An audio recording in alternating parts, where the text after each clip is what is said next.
खाने की बात होती है तो सबसे पहले साबूदाना का नाम आता है।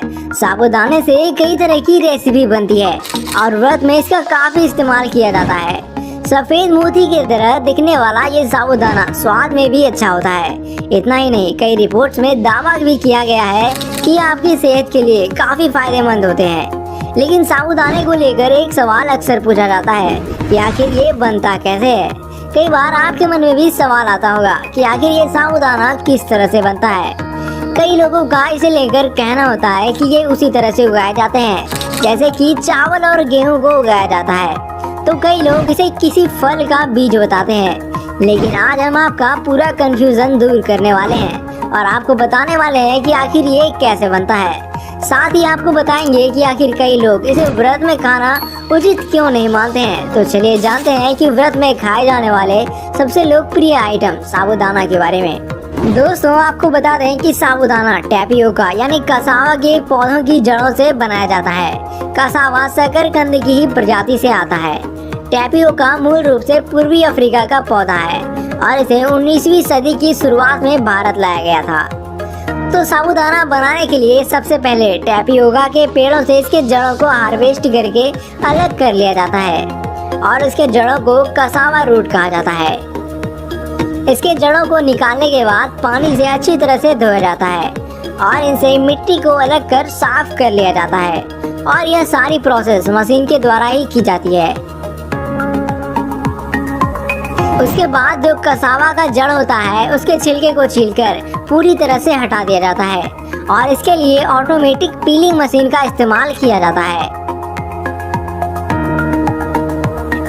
इसका सारा छिलका निकल जाने के बाद इसे एक बार फिर से अच्छी तरह से धोया जाता है ताकि इसमें मौजूद सारी गंदगी अच्छी तरह से साफ हो जाए।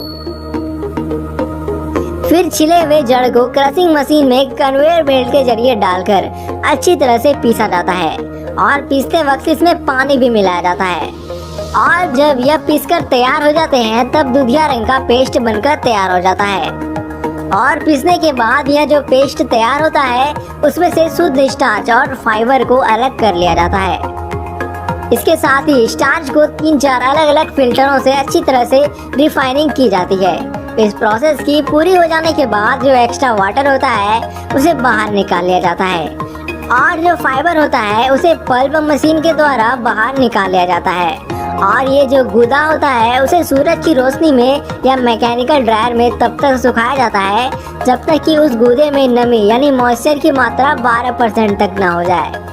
और सूखने के बाद यह गूदा बड़े बड़े चट्टानों की तरह दिखता है और इसे फिर से मशीन में डालकर पीसा जाता है जिससे हमें आरा रोड प्राप्त होता है। जी हाँ, इसी क्रम में आरा रोड भी तैयार होता है और उसके बाद आखिर में आरा रोड को कन्वेयर बेल्ट के जरिए साबूदाना का शेप देने वाली मशीन में डाला जाता है जिसके बाद ये मशीन इस आरा रोड को 1 mm से 7 mm के साबूदाने के आकार में बदल देता है और ऐसे साबूदाना तैयार हो जाता है और इसे पैकेट में पैक कर दिया जाता है और फिर ये मार्केट में जाने के लिए तैयार हो जाता है। दोस्तों, साबूदाना में कार्बोहाइड्रेट काफी मात्रा में पाया जाता है और साथ ही इसमें कैल्शियम और विटामिन सी भी कुछ मात्रा में मौजूद होता है जिससे व्रत के समय थोड़ी एनर्जी मिल जाती है और इसीलिए साबूदाना को व्रत के समय में खाने का चलन बढ़ता गया है।